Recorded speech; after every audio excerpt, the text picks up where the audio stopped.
What's up, everybody? Yes, yo, you don't stop. Big John come rocking the short shot. It's the big man with the big mouth from the big apple. Big Johnny Stud coming to you worldwide from Brooklyn, New York, as always. We coming out the chair, as always. What's up to me and you, the Colton Pen crew? Rate, review, and subscribe, because that stuff matters more than it should. Couple of the DJs making it over. Waiting in the comment list. Man, really appreciate you guys as we move over to the new time. That's 9:30 a.m. EST for the late listeners. D-Rock, Taco Core, Brian Rose, Brian E, Capo, Status.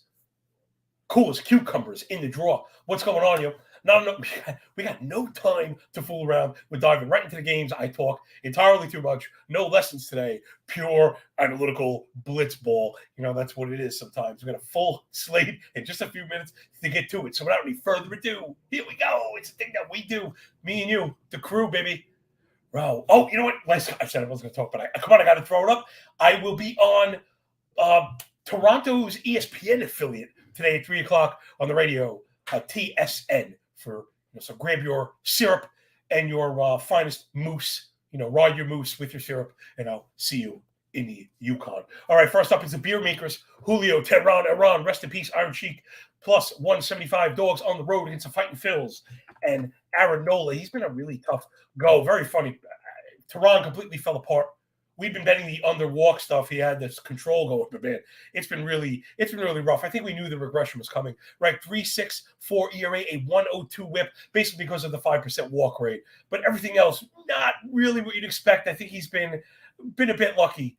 I think that was pretty much telegraphed with the 239 BABIP. He has controlled the home runs. If you're getting, not walking players, I should say, and controlling home runs, you're going to be ahead of the game, but he's really struggled on the road. 875 OPS allowed. That's a 5.5 xFIP and 3 home runs per 9 against the Phillies. Really interesting line put up today. The Phillies F5 total is at 3.5. I initially had gone under that. I know my boy Matty Dubb is under the F5.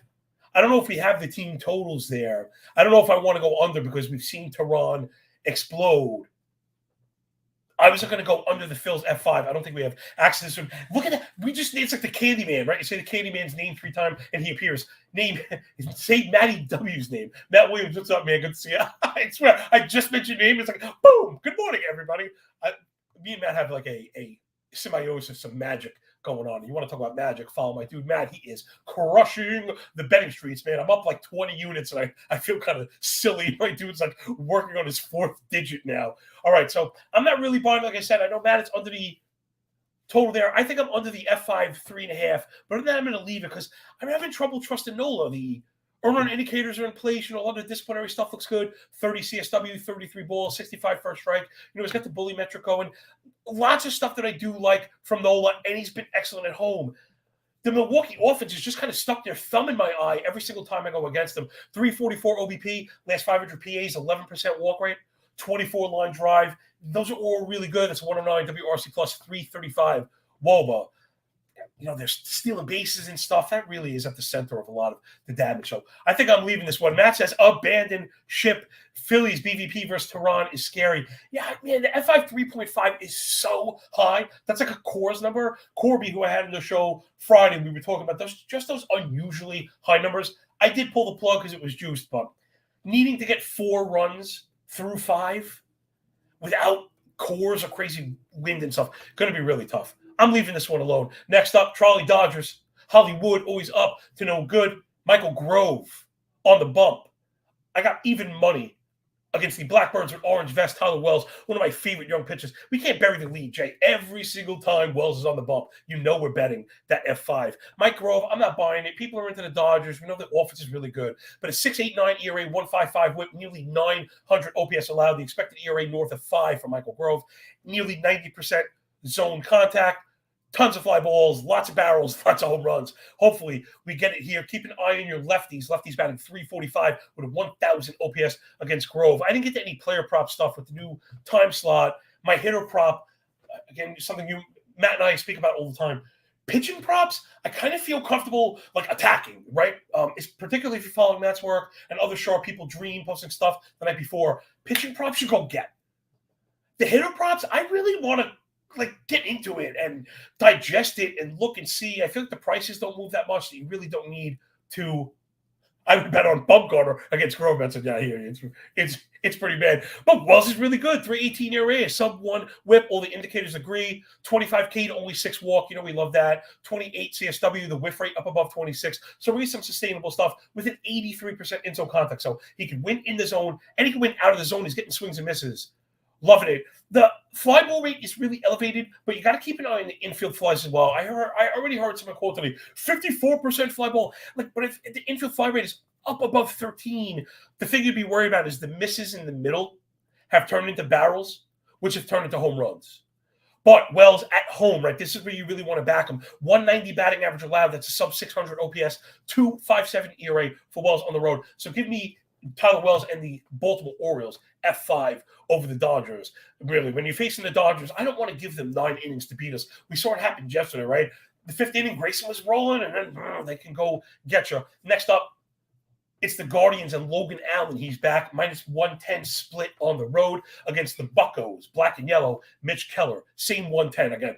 It's just the worst, man. I hate bookmakers. 110, -110 on both sides should be a pick 'em, right? Or pick a favorite for us, please. So ridiculous. Not even -105. These bookmakers are just disgusting. As if they don't make enough money selling garbage nerfy parlays to people. All right, Logan Allen, 3.47 ERA, but a 1.44 whip. OPS up near 800. I tend to like Allen, but we have seen him struggle, and sometimes that's like an issue that I think that I have fantasy players that I like.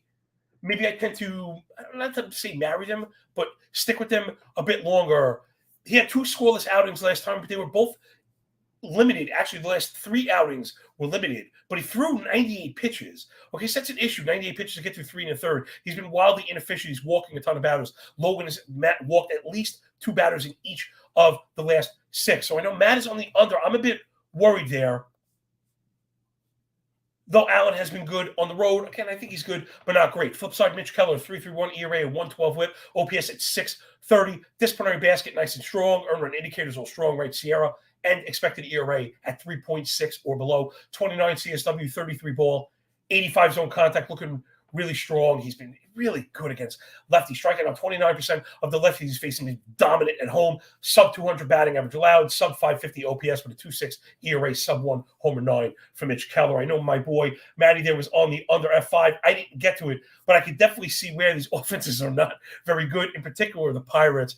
Man, a sub 285 expected and WOBA split against righties last 30 days. That is just atrocious. You know what? Let's tail our good buddy Matt here. Let's go under the F5, but we want to go under the 5 here for sure. Actually, yeah, that 5.5 is so ridiculous. Whatever book is that now? You can't do that. So we go under the 5. If we hit it, then we'll split it, as they say. So let's stick with the under there and moving on. I was really into Keller earlier on in the year. We've seen him slip a bit. The 3.4 ERA last 400 pitches thrown. However, K-minus walk ERA in Sierra north of 4.6. But I think he'll get it done because the Cleveland offense just, from a disciplinary standpoint, they're really good. Dead last in pull rate, sub 30% hard hit rate, sub 6% barrel. Pittsburgh, sub 5%. That's last 500 PA. So I'm down with the under.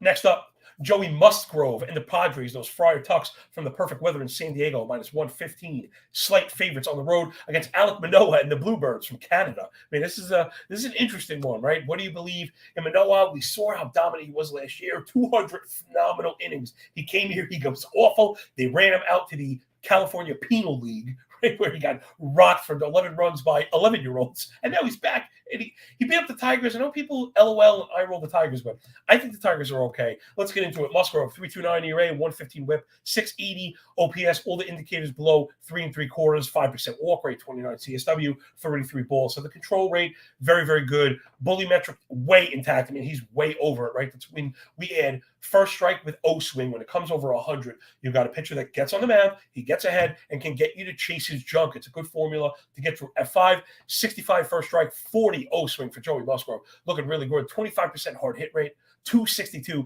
expected WOBA. Really, really, really good. Starting to get it going for Musgrove. Toronto offense starting to get it going as well, though. This is why I did not follow my boy Matty on the under here. I know I saw it somewhere else as well. After I print, I like to go look what the other smart people are doing and see which bets I think I'm going to lose. All right, Toronto, sub 19% strikeout rate, last 500. They're putting the ball in the air, which is big for them. They're also pulling the ball. Toronto, top 8 in pull rate, top 8 in fly ball rate, top 8 in barrel and hard hit. That's a 336 team warm-up. Last 5, they've been very good against righties as well. San Diego, flip side, we've seen them get up off the mat. The one thing that I know we have to take a gold star for, right? One of the things that I know I'm very good at, it kind of comes from trading, is trend indication. People are too into the smallest sample or the biggest sample. Like year to date is too much, yesterday is too small. You want to look at all of the differing samples and how they interact with each other. This is how I dispel people saying that hot is not a thing. It's not hot is a thing. Sine wave is a thing. So it's all about Manoah tonight. If you think he's going to be normal, it's not even worth quoting his stats because they're all so really bad, right? You either think he's the garbage 6 ERA pitcher or you think he's kind of corrected it. The thing is that San Diego disciplinary basket, the gold star I mentioned, picking up on disciplinary trends that are really outlying to the good side or to the downside as an indication of the sine wave coming. I mean, San Diego are really excellent right now. Sub 20% K rate, number 1 in walk rate. That's a 12.5% walk rate as a team. Chase rate, number 1, below 28. But they're putting the ball in the air, hitting it hard with barrels.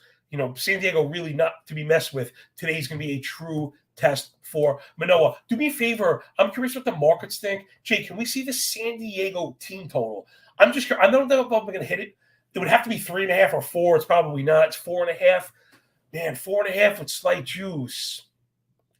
Really not bad. It would really come down. I want to bring up Toronto bullpen to see. Toronto, I'm going to back off because the Toronto bullpen has been really good. Last 33 innings, 164 ERA, 0.82 whip, sub 3 Sierra, 145 BA allowed. Has been very, very good. So I was just curious to see what the market thought, what the books thought. You know what? When they smack you with those 4.5, it's almost a sign of indifference, right? A 4.5 line is non-committal. Same to be said for a 4.5 for an F5 total. So I told you no lessons today, but there's one feather in the cap. Like I noticed that today. Sorry, Matt said he didn't pick the other. It was someone else, Matt. Making me looking. No, dude, you can look as the same as you want. You got triple-digit units. Who gives a hell? I think you were on the San Diego under the last 3 days. Maybe I just got it. It's like habitual. Yeah, if I've been trying to convince Matt that there's loveliness in the unders, even in the offensive environment. And I think when it's a 5 and 5.5, it certainly is. William Craig, what's up? Thanks for joining us, man. Not seeing the daily K line yet on FD. Yeah, they're cowards. They're also waiting for a few games to get posted. When we get to the end, you'll see Boston is waiting on a starter. Yankees, Colorado. Colorado hasn't confirmed yet either. That's why Matt's certainly not insane. Okay, next up. Anthony Discofani, panic at the Italian Disco, and the Gigantes on the road, minus 140 favorites against Luke Dreamweaver. Man, I believe he's going to give up about 6 runs through the night. Plus 115 dogs with those Reds starting to come back to earth. Discofani, 4.44 ERA, 119 whip. That's what we're going to be looking at with the sub 5% walk rate. When Disco is good, he's really, really good. The control rate is great. The strikeout stuff is not going to be there. Don't expect it. But, you're getting lots of ground balls. He suppressed the barrels below 8, suppressed the home runs, kept him in the yard, and he's been pretty good on the road. The problem here is, again, pitching against those Reds. I lost on San Francisco yesterday trying to get the run line cover. We didn't get the second run we needed. I don't think I'm going to look for it today, even though Weaver has been really bad. 7 ERA, 1.6 whip, 936 OPS. Jay, do me a favor, bring up the San Francisco team total, please. I think that's where I'd want to go. This one to me is an over or a team total. Man, I hate needing 6. How about the F5 total altogether? We'll finish up on Weaver. It's been really gross, right? 17% K, 8 swing and strike, 19% whiff, 27 O swing. There's just not a thing above average in the profile. 40% fly ball, 43 hard hit, 11 barrel equals what? You, the handsome gentleman in the back. You have more than 2 home runs per 9 and a plus 400 expected WOBA on contact. Giants offense, weird. The surface stats going to trash you, right? The average at 222, OPS at 643, the pull rate really low, everything really, really, really low. But we know they don't strike out. They put the ball in the air, and just sometimes that's enough to score runs. Against Weaver in that ballpark, that's my thing. You see the Giants offense, it looks like they're never going to score again. 78 WRC plus, 286 WOBA against righties last 30 days. But again, man, Weaver's been really bad. Cincinnati offense starting to go in the tank. They strike out a ton. How about the Disco props? That was something that I wanted to have in mind. Cincinnati strikes out an absolute ton. They're super aggressive. And I think the Disco strikeout line was at 3.5. Okay, so if it's 3.5 near and plus money, that is something I like. Again, how's that, Matt? Let's bring some sanity back to Matt. This is something a conversation he and I had that he sold me on some sharp stuff. That's what we want to be looking at with overs, right? Look to go over 3.5. Like sometimes that bar is just way too low. I made the mistake of trying to go over 3.5. I don't think you really want to do that because we've just seen it. Umpiring and like foul balls and stuff, guys that are not strikeout guys at all just kind of walk into 4 strikeouts. If they're ground bowlers and they're contact guys, who they generally are, if they can get to 6 innings. And I think that was the point that Matt was driving home that was so impactful for myself was it's not so much as getting to 4 strikeouts, it's the K per 9 compared with the distance. So just a little bit, another little baby feather there for everybody. So I like the Giants. I like the team total, but give me these strikeouts because they're Cincinnati is so aggressive with this stuff and they're ground ball machines. And I don't know. I hope they get it together. I'm like a closeted Reds fan. All right, next up, it's the Pale Hose, those White Sox from the south side of the tracks in Chicago, plus 100. Even money on the road against the Let's Go Mets and Carlos Cookie Carrasco. Surface stats pretty rough. He started getting it going for a bit, then kind of went back in the tank. I've been into Gio, who's kind of corrected course lately. I don't want to bury the lead. I got White Sock'ems through the F5, right? We got that near even money. Yeah, let's get that one, Jay. Give me that one for sure. Let's get through it. Giolito, 3.45 ERA, 114 whip, OPS below 700. Kind of checking all his boxes.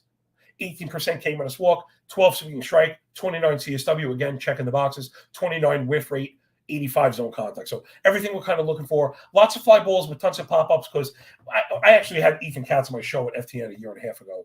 And they're unabashed about throwing up in the zone. That's what you're going to get. There have been some home runs. There have been some barrels because of his struggles on the road. But again, Giolito, I think he's really corrected course. And all the recent numbers kind of flashing. Take a look at Carrasco, 5 ERA, 1.4 whip. Every indicator north of 5. Expected ERA north of 6. 6% K minus BB. But like I said, we know there's potential there. I'm just not sure what's going on. Again, there was a point where he spun it around, and we were getting ready to go in. I mean, his last outing, he spun an absolute gem. 5 gave up 2, 4 gave up 2 before that, right? Not very good. 5 walks through 9 in 2 outings. 2 homers, 4 earned, not great. Hadn't completed 5 in 2 more outings before that. Now I'm not so sure we got, but again, that last game was against Arizona. I think I'm kind of selling the rip on this one. Yeah, I think my model's just regressing it back. So I've got Chicago for the F5. The offense stinks. If the Mets score 2, we're probably going to lose. But the Let's Go Mets offense struggling as well. 213 batting average, last 500 plate appearances as a team. They've scored only 32 runs. Those are both bottom 3. Ground ball double plays, bottom 3 as well. 30% hard hit rate. I mean, it's been really, really rough. So I just think Giolito, again, this one is going to be close. I'm not expecting the blowout here. Sometimes I'm hoping to mop the floor on my F5s. I don't think that's going to be the case. But I got White Sock'ems like 2-1, 2-0, 3-1 against the Mets. I wanted to bring up the bullpen stuff really quick. Yeah, Mets bullpen has been a bit better than the White Sox. That's why I had that one trimmed to F5, plus the road stuff, whatever. Next up, it's the Snakes with shapes on their back, Arizona Diamondbacks, and Zach Davies, plus 170 dogs on the road against the Bravos and Bryce the Elder. Minus 215 favorites. I mean, Elder, I can't back Elder. I think the Braves are going to crack Davies. Jay, do me a favor, bring up the totals, please. I almost feel like skipping right to the bullpens. Arizona bullpen has stunk. Atlanta bullpen has been good. Well, yeah, we're like north of 6 F5 and 10 full game. I should have assumed that. So I think it's thanks, but no thanks. I know there's a couple of sharps on the Braves to cover today. I don't know if I could buy it. Again, Davies terrible. 6.4 ERA, 1.5 whip.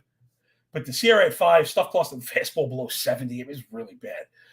Double-digit walk rate, 42% ball rate, 27 chase rate. Just awful. He misses bad, and he's not fooling anybody. Lefty's hitting 300 against him, 820 OPS. It's been rough. Plus 5 ERA on the road as well against Bryce the Elder with a sub-3 ERA, 1.2 whip. I cannot buy what this guy's selling. K minus walk ERA up near 5. Sierra up near 4.5.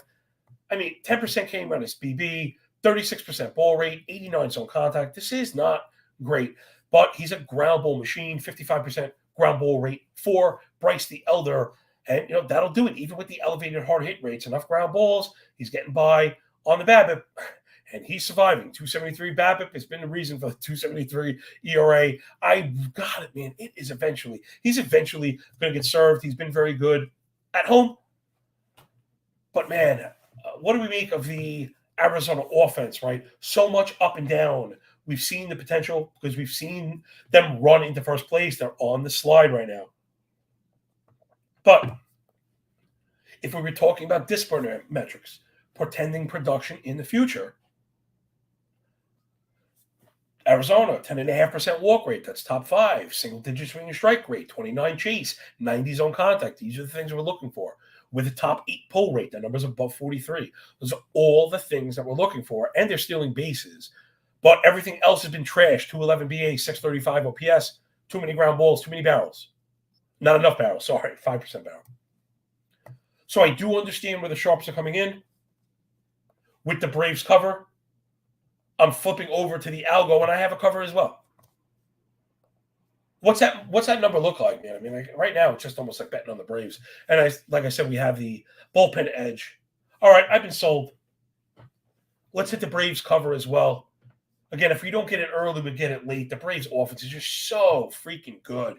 And I mentioned the Diamondbacks as a ground ball machine, match up with Elder. He's good around the edges. Maybe it's time to let the trend be my friend. So let's go with the Braves for the full game cover, getting at the Diamondbacks. Bullpen next up. I can tell you right off the bat, I'm fading this one, although I would like you to bring up the F5 totals.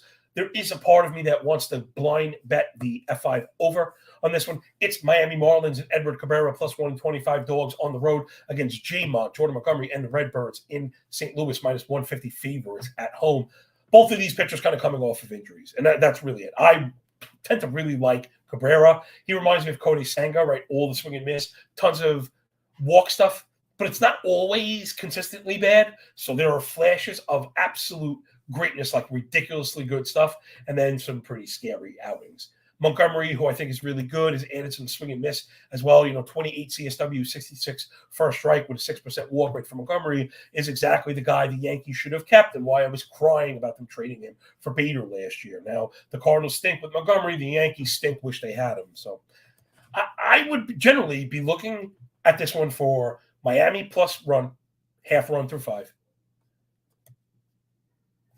Maybe even the under. The Miami offense, again, we covered this yesterday. They've been very good. They're also at killing lefties right now. Like, just absolutely popping, flashing off the page. Number 1 WOBA against lefties last 30 days, it's 390. Top 3 expected WOBA against lefties, that number is 350. Those are all really good with a top 3 swing, strikeout rate, top 5 swing strikes. So we know the Marlins are really, really good. But I really struggle to back pitchers off it. So sorry for all the analysis without any action. But if I sold you in any way, I wouldn't be ashamed. I wouldn't be abashed, shy, I should say reticent is the word, to go with the F5 over if it's 4.5 or if it's 4.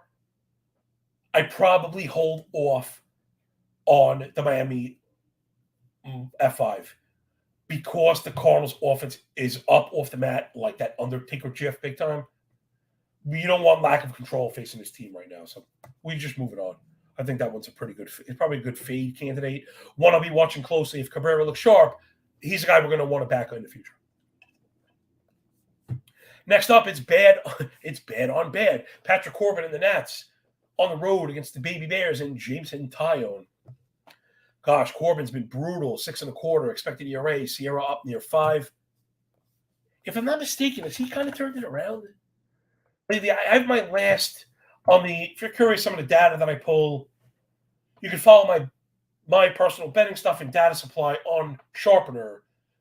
I have the links on Twitter. I put them out every day. They're pinned tweet. It's only $20 for the rest of the year. I don't even know. A couple cents a day. And Eno Asara's colleague at The Athletic had validated, not say overweighing recency, but understanding and explaining that there is stabilization around 400 pitches. So you just want to keep an eye on a pitcher's, most recent performance. Not the last game, but the last 7 games, right? Something like that. Let's say last 5-7 games. Anyway. Corbin, we know he's a gas can. Sometimes he looks good. He went 7-1. 2 games before that, 7-0. Sandwich between a 6 and a 7. And that's pretty much what you get from Patrick Corbin. Taillon's been gross as well. ERA above 6, whip above 1.4. Expected ERA well above 5. single-digit swing strike, 20% whiff, just all the grossness. Taillon does not have an answer for lefties. So you can probably cure up any Washington lefties. Again, I didn't get to this, but this is where you want to be looking.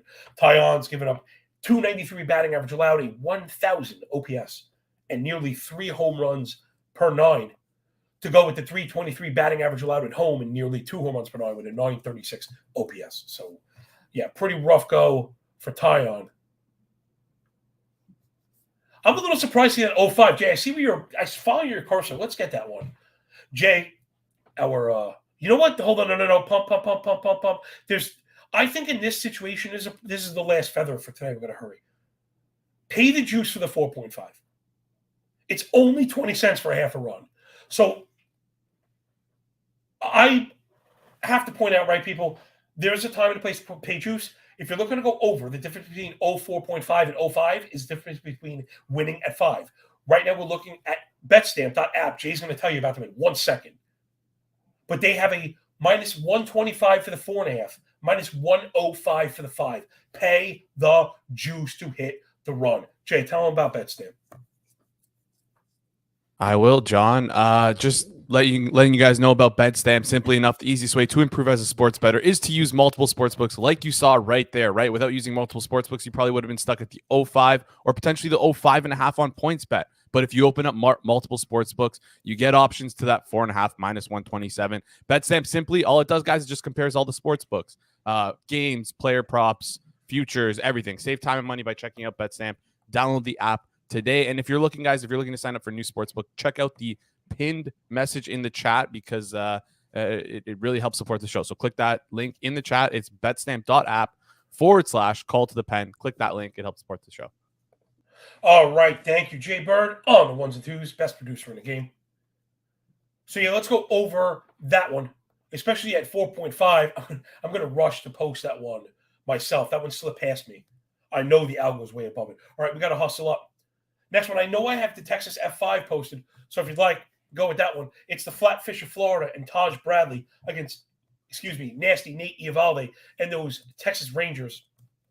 Gee, do me a favor, pricing, definitely the 4, because, again, I posted it. Okay, it's palatable, minus 130. I see minus 125, minus 130. That's okay, as long as we get that. That's generally where I draw the line for single plays. This one, listen, I think Bradley's is fine. He's probably even a little bit better than the surface stats, 5.4 ERA, 1.4 whip.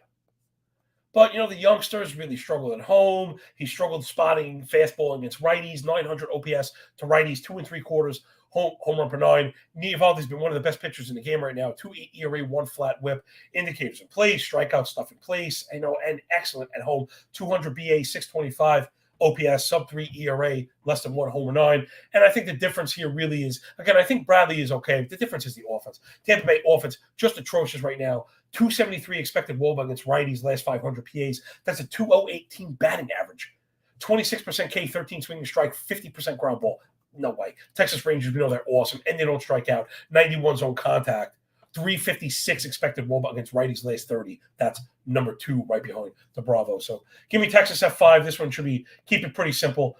Again, certain teams we know is a definite F5, Texas bullpen. I have a hard time trusting them. I know they've been good since the break, but overall I really do worry about them. I guess now with Chapman, maybe there's something to be said, but also the Rays bullpen, not one that I generally like to mess with. So keep it to F5. We get the split. Next up, Tariq Skubal is back for the Detroit Tigers, leaving Motor City, heading to Kansas City to face Daniel Lynch, lefty on lefty.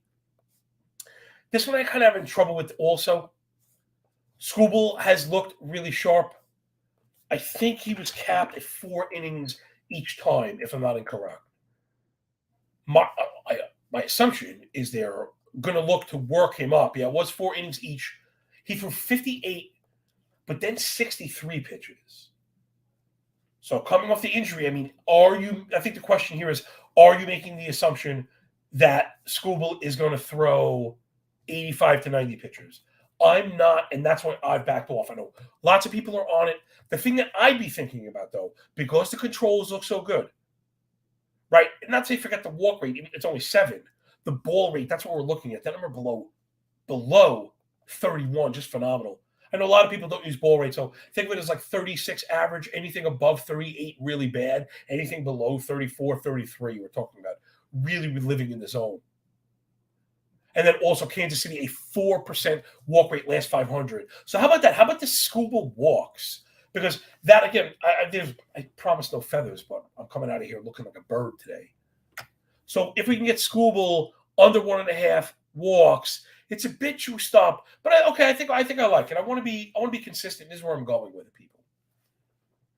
If we're worried about workload concerns, where we're only talking about 65 pitches. Remember, with 65 pitches, there could be in a bat with 12. Foul ball, foul ball, foul ball, foul ball, strikes him out, gets a pop-up, gets a ground up. And if you're only getting 70 pitches, use up a fifth, sixth of your output there. So that's where an under of a walk would definitely work, right? I'd be worried about trying to go over on outs today, for example, just to give you an idea. So I do like the Scooble under walks. I think Frankie was on that. Matt, if you're still in the chat, man, it's killing me. I keep seeing that comment. Not trying to make you look insane. I'm telling you. You want insanity, you look at the results my man is getting. Next up, this one, like I mentioned, is not listed. Jay, see if the Astros and the Rockies are listed. Get ready for hard-hitting pitching analysis, of which there will be none. Because if you're doing pitch analysis in Colorado, you're doing it wrong. Generally, it's very hard to bet favorites in Colorado because they're so juiced. Nothing posted for this one. I had Colorado with Noah Davis as the probable, who's been atrocious. He's a 10 ERA, 2+ whip, 1,000 OPS. Maybe Colorado's rethinking that one. So you just got to look at Houston. Again, the problem's going to be looking for a Houston run line. If that is juiced to -170. So sometimes these games are just not palatable. Next up, this one also, check it, Jay, but it wasn't listed. Boston Red Sox against Oakland Athletics. I had Chris Murphy opener, although a little more than an opener. Primary maybe is the word. The guy that goes 3 innings, 2 to 3 innings, not 1.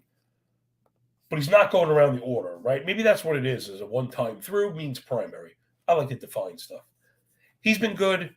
These guys become really hard to model because you're not getting much, and we don't know who's going to follow.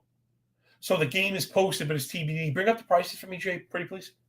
Thank you so much, man. Yeah, Boston listed heavy favorite, -200 or worse across the board. Probably what you can expect. So I think you just have to leave this one. This one stinks. These Oakland games are really tough. You want to get involved in the Oakland bets when you think they're going to score. I'm not sure if they're going to. That case should go over. Or when you like Oakland, you could bet them F5, and you never bet Oakland full game because the bullpen is so very bad, right? Things that we've covered ad nauseum. And again, consistency in your plays. Doesn't mean I'm going to be right, but when you're consistent, you find you won't be guessing up, guessing down. You won't get the word as whipsawed. Those are trading terms. So again, I promise no feathers. And, right? Jay also mentioned our favorite bet that we never ever take is the mixed double result, which is definitely worth a sprinkle. Dude, sometimes the odds in that is +800. If you're wondering what I mean, you can bet Oakland for F5 and then the reverse for the full game in the same game because it's highly unusual, right, for someone to bet or win and then a loss in the same game. But it happens all the time to Oakland. Whenever Blackburn or Sears, whenever the two decent guys are up and around, remember, they're a Major League Baseball team. They could easily be ahead 1-0 or 2-1 through 5. People go a little too far with that whole thing. Like, they stink. We know they stink. A lot of teams stink right now. But the Oakland bullpen is, historically bad. All right, next up. This one I know I posted. I have a couple here. Jay, let's get a couple of these on the board. Let's not bury the lead. I had all of F5s today because, again, trying to be consistent. If I'm betting on pitching, I'm looking for F5s. If I'm at home and the price is decent, I may look to be at home if I have a good offense. The Twins are not that. Give me the Twins F5, Jay. Bailey Ober on the bump. I got plus money against Seattle and Brian Woo. We really like Brian Woo. I think Ober's a bit better, though. So this one is really just a battle of two really young pitchers. Like I said, I have Ober with the slight edge. I also have Minnesota with the edge on the offense. So I think that's where we're going to have to get it done. Seattle offense really in the tank right now. Very just gross against righties. 304 expected WOBA against righties. Last 500 PAs. That's really bad. 26% Ks, bottom 8, 220 batting average as a team, bottom 8, 9 home runs, and 500 PAs, bottom 5. So they're really not doing much of anything. The Twinkies are striking out, but at least they're getting on base. They're not chasing. They're taking walks, putting the ball in the air, double-digit barrel rate, 117 WRC+. For the Twins, I just think they have the slight edge here. So give me Ober with the even money price. Also, do me a solid. Bring up his outs. Jay Bailey over outs is something that also I think I hit. Something crazy person Matt put me on to look for these. They're good bets sometimes. So it's over 15.5. And now think about that. For over, so that's Bailey over to go 5 1/3. Jay, we're going to bet that one. I'm going to tell you why. So we want to be careful of 18.5 because now you got to come back out for the 7th. Bad pitchers get listed at 14.5, and you wonder, wow, I got to go 5. But 15.5 is only 5 1/3. Ober's gone at least 6 in each of the last 6 and 7 of the last 8. So to go 5 1/3 against a Seattle offense, that's pretty bad. Striking out a ton, not getting on, sub 700 OPS as a team. I really like the Ober outs also. So give me Ober F5. Maybe even if we push that one, maybe he'll come back out and get us the out prop. So something new I was trying today. Then next up, Domingo Germán and the New York Yankees, minus 115 on the road against the Halos and Patrick Sandoval. Man, Germán's been a mystery with the sticky stuff and then not, but then he's really got it going. And I'm not going to insinuate or put cheating on anybody. I don't know the deal. The Yankees have had questions with sticky stuff. Then they've had those addressed, and those guys have performed. Does it mean they found another way to cheat? I don't know, maybe. I'm not saying they didn't. We also don't know that they do. What we do know is Germán has been really good lately, right? 9 strikeouts in 2 of the last 3. He had the complete game shutout. We've seen flashes of absolute brilliance from Germán. LA offense, getting up off the mat a bit, tons of swinging strikes, missing zone contact. We know Trout is missing. We got to keep an eye on Ohtani, right? I think Ohtani might have got banged up at the end of the game list. I was up. I was trying to stay up. I had money on the Angels. I ended up falling asleep. I was up so late because I could get up, 4:30 in the morning to finish stuff, to put the show on for you. All the nuance and context you could stomach, a call to the pen. Please rate, review, and subscribe. I don't promote this show enough. We're less than 200 subscribers away from 1,000. Like, pretty please, with sugar on top. Subscribe to the channel. Press the cartoon thumb. Press the cartoon bell. Holler at your boy. Let us know what you think. I think I like the Yankees to win this one. Give me the Yankees F5. I'm going to assume Ohtani's not going to play. Jeff L., what's going on? Didn't see you there. Would have shouted you out, my dude. Really appreciate, one of the cooler things about having my kind of job, besides the fact I yell at my computer screen about sports, is getting hooked up with really cool people, like-minded, motivated, and positive people that are also degenerates in the best way. So we salute you. Thank you for spending your time here with us. Call to the pen. Yeah, I like the Yankees F5. Yankees crushing lefties right now. Again, just breaking all the left-handed stuff. And Sandoval's had his struggles. Expected ERA 4.5, Sierra up near 5, double-digit walk rate, 37% ball rate. He's kept the ball on the ground, but he struggled at home, 5.5 ERA at home. Again, Yankees killing lefties right now. And if we're not getting Ohtani, give me the Yankees through the F5. Again, if Ohtani is listed as out, right, that number is going to shoot up. So give me the Yankees F5. And that'll do it. Fastest show in MLB. Absolutely anywhere. Take that bad boy to the bank. Please, again, rate, review, and subscribe. Jay, scroll through the plays for today so the audio-only people, if you want, you missed it all, you just want to recap, scroll over to the last 30 seconds of the video. We're at 39 minutes, 30 seconds or so. And while you're there, press the like button because the stuff matters more than it should. Right now we're in let's get this show picked up again next season mode, right? And people hate to hear that. But listen, I've had shows come and go. And the worst thing is, where's that show? It's like, well, people didn't press the stupid thumb. So press the stupid thumb. Press the stupid bell. Help out. Chris Torres, what's up, man? Appreciate you so much for hanging out with us as we wrap up this bad boy. We'll see you tomorrow at 9:30 a.m. So enjoy the games. Enjoy your day when we're done with the book. Enjoy that pay. Remember, when you work this hard, it feels a lot less like luck. Be on the lookout for the football stuff. I got some really cool football stuff. I showcased it to Jay, and he was digging it. I showcased it to some high-stakes bettors and fantasy players, and they sound like they're chomping at the bit for me to release it with my ranks, all that stuff. It's going to just be a couple bucks. You know how I roll. So, all right, take care, everybody. We'll see you soon. Peace.